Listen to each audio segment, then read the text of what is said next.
வணக்கம். மற்றும் ஒரு பதிவுல உங்கள சந்திக்கிறதுல மிக்க மகிழ்ச்சி. ம் இதுக்கு முன் தொடர்புல பாலியல் வன்முறைய பத்தி நான் பேசியிருந்தேன். இது அடுத்த பாகம் 2.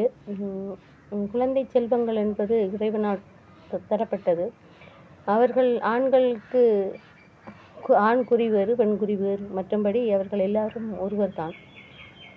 பெண்கள் இன்றைய உலகத்தில் பெண்கள் நிறைய சாதிக்கின்றார்கள். ஆனால் பாலியல் தொந்தரவுன்றது பெண்களுக்குத்தான் அதிகமாக இருக்கின்றது. உங்களுடைய குழந்தைகளை நீங்கள் உங்களுக்கு அறிவுபூர்வமான விஷயங்களை பாலியல் சம்பந்தமான பிரச்சனைகள் எப்படி வரும், எப்படி நடக்கும் என்பதை 5 வயதிலிருந்து 11 வயசு வரைக்கும் நீங்கள் அதை கற்றுக் கொடுங்கள். அதில் அந்த குழந்தைகளிடம் நீங்கள் மறைப்பதனால என்னமோ அந்த பிள்ளைக்கு எதுவும் தெரியாமல் இருக்கின்றது. இப்படி நடக்கும் அப்படி நடக்கும் என்று சொன்னால் அந்த பிள்ளை விழிப்புணர்வோடு அதை பார்க்கும் என்றுதான் என்னுடைய அபிப்பிராயம். என்னுடைய குழந்தைக்கு நான் 6 வயதிலிருந்து 9 வயதுக்குள்ளே சொல்லி முடித்திருவிட்டேன்.